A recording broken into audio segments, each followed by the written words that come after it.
Movie start होती है तो हमें अपोकलिप्टिक टाइम दिखाया जाता है, यानी जब आज से हजारों साल पहले इंसानों जैसे नजर आने वाले मॉन्स्टर्स जिन्हें टाइटंस कहा गया है, उन्होंने पूरी दुनिया को डिस्ट्रॉय कर दिया था और उनसे डर कर इंसानों को अपनी जान बचाने के लिए अपनी ही बनाई गई दीवारों के पीछे सरवाइव करना पड़ रहा है। और वो लोग दीवार के पीछे इस उम्मीद पर जिंदगी गुजार रहे थे कि अगर वो टाइटंस वापस आ गए तो ये दीवार उनको सेव करेगी। लेकिन अब 100 सालों से ज्यादा गुजर चुके थे और लोग टाइटंस को भूलने लगे थे और अब टाइटंस की हिस्ट्री सिर्फ किताबों में लिखी गई कहानियों तक रह गई थी, जो बच्चों को डराने के लिए इस्तेमाल की जाती है। दीवार के पीछे रहने वाले लोग चाहकर भी उस दीवार को पार करके बाहर नहीं जा सकते थे, क्योंकि गवर्नमेंट ने टाइटंस के डर से दीवार के पास जाना भी डिसअलाउ किया हुआ था। और इस तरह से लोग बुरे लाइफ यानी मुश्किल में भी जिंदगी गुजारने पर राजी हो गए। दीवार के अंदर की दुनिया को 3 हिस्सों में डिवाइड किया हुआ था। एरिया नंबर 3 फार्मर्स और वर्कर्स का था, जो खेतों में काम करके सरवाइव करते थे। एरिया नंबर 2 इंडस्ट्रियल था, जहाँ पर फैक्ट्रीज लगाई गई थी। और एरिया 1 प्राइमरी था, जहाँ पर अमीर लोग पूरे सिटी को कंट्रोल कर रहे थे और किसी को भी एक एरिया छोड़कर दूसरे एरिया में जाने की इजाजत नहीं थी। एरिया नंबर 3 में रहने वाला एक लड़का जिसका नाम एरिन था, वो काफी टैलेंटेड था और वो टाइटन से डर कर 4 दीवारी में प्रिजनर्स की तरह जिंदगी नहीं गुजार सकता था, क्योंकि उसमें हमेशा कुछ बड़ा करने की लगन होती है और उसकी डिजायर थी कि वो बाहर की दुनिया को एक्सप्लोर करे। और अपनी इस ख्वाहिश को वो अपने फ्रेंड्स के साथ भी शेयर करता है, क्योंकि वो टाइटंस पर बिलीव नहीं करता था। वो यही सोचता था कि टाइटन एग्जिस्ट नहीं करते और उसे लगता था कि लोग टाइटन से डरते हैं, इसलिए यहाँ पर छुपे हुए हैं। इसके साथ साथ एरिन का जो मेल फ्रेंड होता है वो भी काफी टैलेंटेड होता है और किसी भी आम इंसान को कोई एक्सपेरिमेंट्स करने की इजाजत नहीं थी, क्योंकि गवर्नमेंट का मानना ये था कि अगर इंसान अपनी सक्सेस के लिए कुछ करेगा तो वो गलत करेगा। वहीं पर एक लड़की जिसका नाम मिकासा होता है, एरिन और वो दोनों एक दूसरे को काफी लाइक करते थे और वो एरिन के साथ एक हैप्पी लाइफ गुजारना चाहती थी। एरिन का फ्रेंड उससे मिलने जाता है और तभी वो एक अननोन पर्सन से टकरा जाता है, लेकिन वो उस पर ज्यादा ध्यान नहीं देता और उसे इग्नोर करता है। एरिन खुद को उस जगह पर पाकर काफी लकी फील करता था, क्योंकि वो दूसरी साइड वाले लोगों की दुनिया को देख सकता था। वो जगह एरिन की इसलिए भी फेवरेट थी क्योंकि वहाँ पर बॉम्ब मशीन पड़ी हुई थी और डर की वजह से कोई भी वहाँ पर नहीं आता था। और एरिन इस बार इरादा कर लेता है कि वो दूसरी साइड वाली जगह पर जाएगा, चाहे कुछ भी हो जाए। और वो अपने फ्रेंड्स को भी इस बात पर एग्री कर लेता है। उस दीवार के पास आर्मी का पहरा था और वो फर्स्ट टाइम सोल्जर्स की नजरों से बचते हुए उस दीवार के काफी करीब आ जाते हैं। लेकिन इससे पहले कि वो आगे बढ़ते, वो पकड़े जाते हैं। उन सोल्जर्स का लीडर उन लोगों को बचा लेता है, क्योंकि वो लीडर एरिन को काफी लाइक करता था और उन्हें पता था कि एरिन काफी इंटेलिजेंट है और वो एरिन के इस पैशन को अंडरस्टैंड भी करते थे। अभी वो लोग ये बातें डिस्कस कर ही रहे होते हैं कि जमीन कांप उठती है और जब वो दीवार के ऊपर देखते हैं तो उन्हें यकीन नहीं आ रहा होता जो वो देख रहे होते हैं, क्योंकि पहली बार इतने खौफनाक डर से उनका सामना जो हो रहा था और वो एक मॉन्स्टर टाइटन था, जो कि टाइटन से कई ज्यादा पावरफुल और बड़ा था। और ऐसे मॉन्स्टर्स को जायंट्स कहते हैं और वो उस दीवार से भी काफी बड़ा होता है और आग का बना होता है। और उस वक्त वो आग निकाल रहा था और अपने इतने बड़े बड़े पाँव का इस्तेमाल करके वो दीवार को तोड़ने लगता है। वो लोग काफी डरे हुए और काफी हैरान होते हैं। आग के अटैक से काफी बुरा हाल हो चुका था। लीडर एक सोल्जर को ऑर्डर देता है कि वो बॉम्बिंग करना शुरू कर दे, लेकिन वो सोल्जर उसे ये कहकर रोक देता है कि गवर्नमेंट ने हमें इन एक्सप्लोजिव का यूज करने से मना किया है। और वो जायंट काफी बड़ा होल करके हवा की तरह गायब हो जाता है और वहाँ पर तूफान आने से पहले जैसे खामोशी छा जाती है और देखते ही देखते वो टाइटन्स मॉन्स्टर्स दीवार के उस होल से बाहर आने लगते हैं। दिखने में तो वो बिल्कुल इंसानों जैसे लग रहे थे, लेकिन इंसानों की निस्बत वो काफी लंबे चौड़े थे और इंसानों को देखकर उनके फेस पर एविल स्माइल होती है कि जैसे वो इंसानों को अपना खाना समझ रहे हो।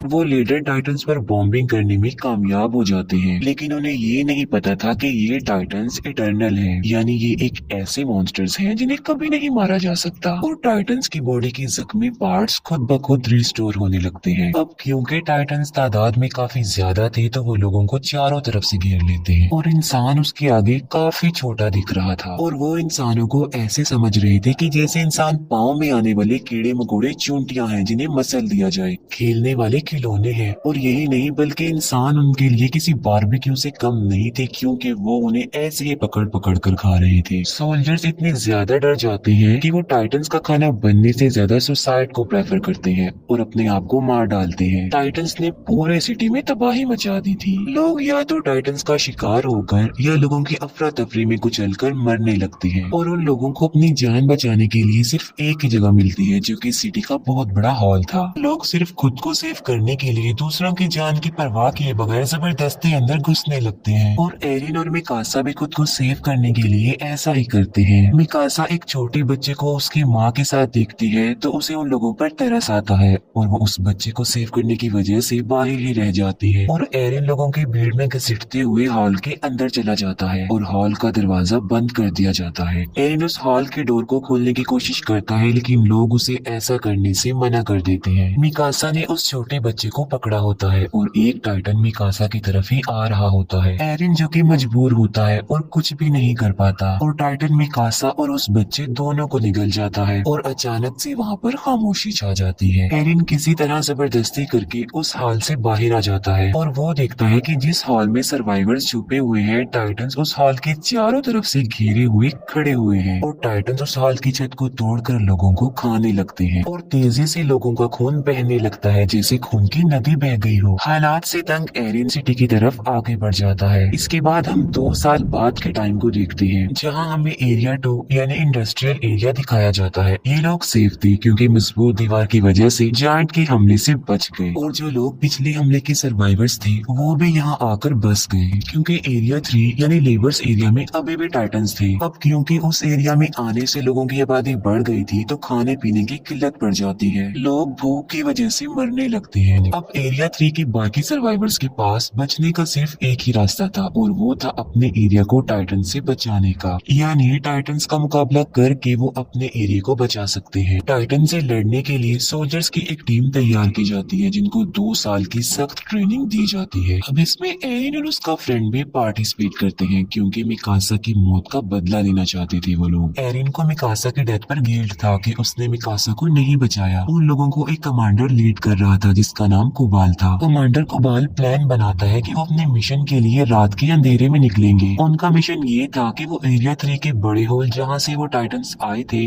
उसे ब्लास्ट की मदद से बंद करने का। प्लान के अकॉर्डिंग वो हॉल के ऊपर वाले पार्ट पर ब्लास्ट करेंगे, जिससे होगा ये कि वो टूटा हुआ मलबा नीचे गिरेगा और उससे वो हॉल बंद हो जाएगा। और क्योंकि वो दीवार काफी मजबूत है तो ब्लास्ट के बावजूद भी टाइटंस वहाँ से नहीं आ पाएंगे और अगर वो इस मिशन में सक्सेसफुल हो गए तो वो उन टाइटंस को मार सकते हैं। और उन लोगों की आखिरी उम्मीद यही एक्सप्लोसिव था, यानी इस मिशन में या तो वो मार डालेंगे या मारे जाएंगे। वेपन्स हेड सब सोल्जर्स को अपने बनाए गए खास न्यू वेपन के बारे में बताती है जिसकी मदद से वो हवा में उड़ सकते हैं, क्योंकि उन्हें पता चल चुका था कि टाइटंस की नेक पर अटैक करके उन्हें मारा जा सकता है और वो टाइटंस दोबारा जिंदा भी नहीं होंगे। प्लान के मुताबिक वो रात के अंधेरे में अपने मिशन के लिए निकल जाते हैं, लेकिन अपने टारगेट तक पहुंचने से पहले ही उन्हें रास्ते में कुछ अजीब फील होता है और वो लोग चेक करने के लिए जाते हैं कि आखिर क्या गड़बड़ है। वो समझते हैं कि वो सिर्फ काउस की आवाज है और जब उन्हें रियलाइज होता है कि सब ओके है तो वो चल पड़ते हैं। फिर एक लेडी को किसी छोटे बच्चे के रोने की आवाज सुनाई देती है और वो सोचती है कि बच्चा मुसीबत में है और उसे हेल्प की जरूरत है और वो उसकी हेल्प करने के लिए आगे चेक करने के लिए जाती है। एरिन भी उसके पीछे पीछे जाता है और जब उन्हें बच्चा मिल जाता है तो वो देखते हैं कि ये तो टाइटन का बच्चा है और वो जायंट बच्चा उन्हें पकड़ने की कोशिश करता है और नीचे गिर जाता है और नीचे गिरते ही वो जोरों से रोने लगता है। उसकी आवाज सुनकर सब टाइटन जाग जाते हैं और उधर आने लगते हैं और उन लोगों को घेर लेते हैं और अब वो लोग काफी बड़ी मुश्किल में फंस चुके थे क्योंकि उनका सेल्फिश कमांडर कुबाल उन्हें इस मुसीबत में छोड़कर वेपन्स वाली गाड़ियां लेकर वहाँ से भाग चुका था। एरिन के फ्रेंड को टाइटंस पकड़ लेते हैं लेकिन वो दूसरा सोल्जर आकर उसे बचा लेता है और अब वो लोग पूरी तरह से टाइटन से घिर चुके थे और अचानक से वहाँ पर टैलेंटेड टाइटंस का शिकारी शिकिशिमा वहाँ पर आता है और उसने तकरीबन 10 से 15 टाइटंस को मार डाला था और शिकिशिमा के साथ एक और बहादुर सोल्जर थी और वो थी मिकासा। जी हाँ, वो जिंदा थी। दोनों मिलकर बहादुरी से अपने फास्ट वेपन्स का यूज करके टाइटंस को मार डालते हैं। टाइटंस को मारने के बाद वो अपने टारगेट यानी दीवार के उस होल के पास जाते हैं, लेकिन हैरत की बात यह थी कि मिकासा एरिन को अपनी कोई भी फीलिंग्स नहीं दिखा रही थी क्योंकि उस इंसिडेंट के बाद वो सिर्फ अपना बदला लेना चाहती थी। मिकासा को वो टाइटन निगल चुका था था, लेकिन शिकिशिमा ने उसे बचाया और टाइटन से लड़ना सिखाया। टाइटन से लड़ने का एक सीक्रेट बताता है कि अपने गुस्से को आजाद छोड़कर टाइटन्स पर टूट पड़ो और मुकाबला करो। वो एक बात और बताता है कि इंसान का दुश्मन टाइटन से ज्यादा डर है, जो कि उसे छिपने पर मजबूर करता है। तभी उनका सेल्फिश कमांडर कुबाल वहाँ पर आता है। वो कहता है कि मिशन के लिए जो फास्ट वेपन्स हमने यूज करनी थी वो हमारी सीक्रेट जगह पर नहीं मिले, बल्कि वो अंडरग्राउंड केव्स में थे, और मैं उन एक्सप्लोजिव्स को खोना नहीं चाहता था, इसीलिए मुझे जाना पड़ा, क्योंकि हमें कोई तो चीटर है जो वो वेपन चुरा सकता था और एक्सप्लोजिव को खोने का रिस्क वो नहीं ले सकते। वो लोग वेपन्स को लोड करने लगते हैं, लेकिन टाइटन्स उनकी आवाजों को सुन लेते हैं और अचानक वो टाइटन्स दो लोगों को खा जाते हैं। वो सब लोग काफी घबरा जाते हैं, लेकिन लालची लीडर को एक्सप्लोजिव की पड़ी हुई थी और कोई चोर उनके वेपन्स एक्सप्लोजिव से भरी हुई गाड़ियां चुरा कर ले जाता है। और एक लेडी जिसके हस्बैंड को टाइटन्स खा चुके थे, गुस्से में आकर वो उस चोर से एक्सप्लोजिव वाली गाड़ी छीन लेती है और एक्सप्लोजिव को बचाए सेव करने के वो उसमें आग लगा देती है और अपने हस्बैंड का रिवेंज लेने के लिए टाइटन्स के बीच में ट्रक को क्रैश कर देती है। लेकिन इतने हैवी ब्लास्ट से भी टाइटन्स को कुछ नहीं होता, लेकिन उनकी आखिरी उम्मीद एक्सप्लोजिव भी अब खत्म हो चुका था। कुबाल भी उन्हें मरने के लिए मुसीबत में छोड़कर चला जाता है और वो लोग टाइटन्स के बीच में बुरी तरह से फंस चुके थे।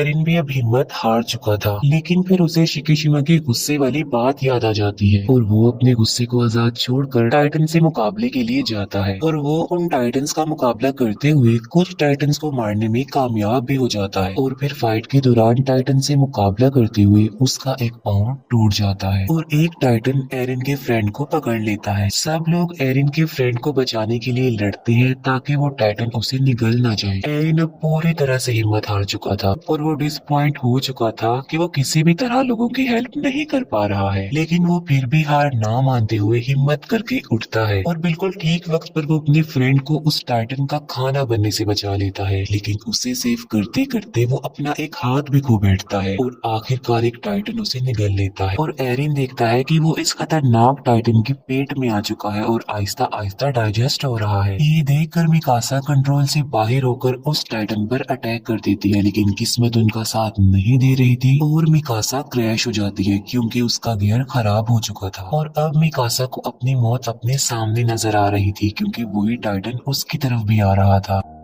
लेकिन अचानक से टाइटन को अपने पेट में कुछ अजीब सा फील होता है और एक काफी बड़ा मॉन्स्टर उस टाइटन के मुंह को चीरते हुए बाहर आ जाता है और एक एक्सप्लोजन से काफी बड़ा जायंट पैदा होता है और ये जायंट बाकी टाइटन्स को मारता जा रहा था। फिर ध्यान से देखने पर उन लोगों को पता चलता है कि ये कोई और नहीं बल्कि ये तो एरिन है और फिर वो बाकी जायंट्स की तरह कमजोर होकर मरने लगता है। और तभी वो कमांडर जो एरिन के टैलेंट को समझता था वो एक बात कहता है जो किसी को भी समझ में नहीं आती। वो कहता है कि इसकी नेक का पीछे वाला हिस्सा काट दो। अब किसी को उसकी बात समझ में तो नहीं आती, लेकिन फिर भी मिकासा ऐसा ही करती है और वहाँ से एरिन निकलता है। और हैरानी वाली बात तो ये है कि उसका टूटा हुआ हाथ और पाँव अब रीजनरेट हो चुके थे। ये देखकर सब लोग काफी हैरान रह जाते हैं और किसी अननोन रीजन की वजह से शिकिशिमा स्माइल करता है, जैसे वो पहले से ही जानता था कि ऐसा होने वाला है। इसके बाद हमें एरिन के पास्ट का एक सीन दिखाया जाता है जहाँ पर एरिन के फादर जो कोई साइंटिस्ट थे, एरिन में किसी वजह से कोई वैक्सीन इंजेक्ट करते हैं जिसमें वो कमांडर भी उनके साथ थे।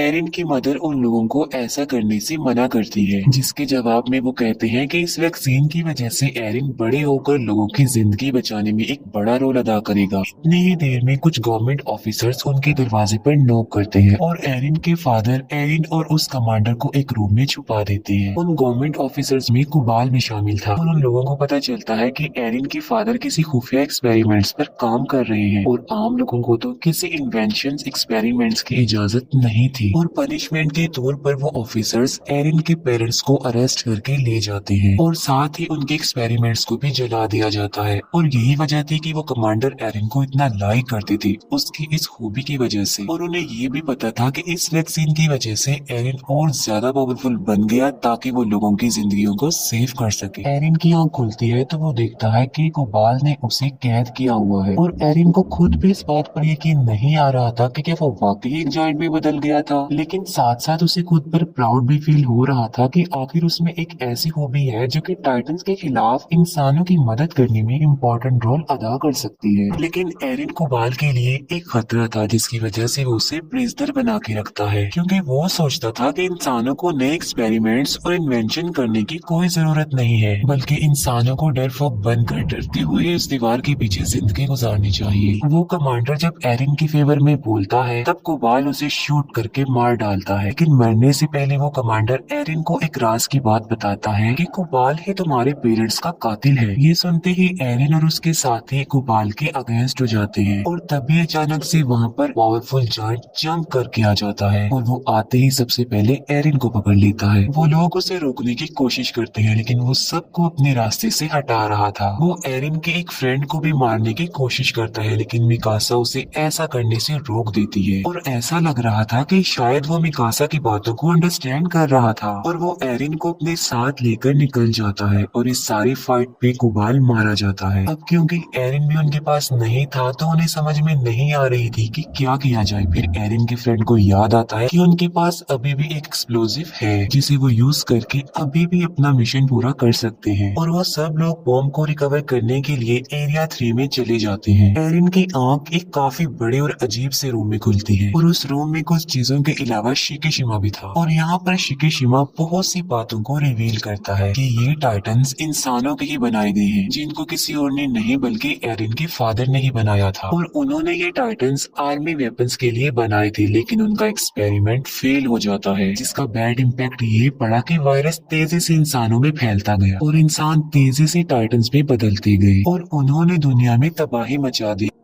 ये सिलसिला ऐसे ही चलता रहेगा, कभी नहीं रुकेगा। और मुसीबत की बात ये है कि ये टाइटन्स बगैर कुछ खाए पिए भी जिंदा रह सकते हैं, यानी ये कभी भी मरने वाले नहीं है। और इन्हें मारने का सोल्यूशन सिर्फ और सिर्फ एरिन के फादर के पास था जो उनके साथ ही मर गया। और अगर गवर्नमेंट उन्हें इन एक्सपेरिमेंट से ना रोकती तो शायद आज टाइटन्स को मारने का कोई तो हल होता। और एरिन के फादर ने अपने बेटे को ही चूज किया जिसके अंदर उस वैक्सीन को इंजेक्ट किया ताकि वो लोगों की हेल्प कर सके और टाइटन्स के अगेंस्ट लड़ सके। और एरिन कभी भी नहीं मर सकता और जब चाहे वो जायंट में बदल सकता है। शिकिशिमा ये भी बताता है कि ये वही है जो गवर्नमेंट के अगेंस्ट है और उसके साथ ही नहीं वेपन्स चुराने की कोशिश की थी। एरिन शिकिशिमा के बातों से इम्प्रेस होकर उसकी हेल्प करने के लिए रेडी हो जाता है। एरिन के पार्टनर्स किसी तरह टाइटन से बचकर बॉम्ब के पास जाते हैं और बॉम्ब को ट्रक पर लोड करने के बाद वो दीवार की तरफ बढ़ते हैं, लेकिन रास्ते में ही शिकिशिमा उन्हें रोक लेता है। उसका प्लान ये था कि वो इस बॉम्ब की मदद से एरिया 2 पर अटैक करके उसे डिस्ट्रॉय कर देगा और दीवार गिर जाने की वजह से लोगों को ना चाहते हुए भी टाइटन से लड़ना पड़ेगा। और जब वो टाइटन्स को मारने में कामयाब हो जाएंगे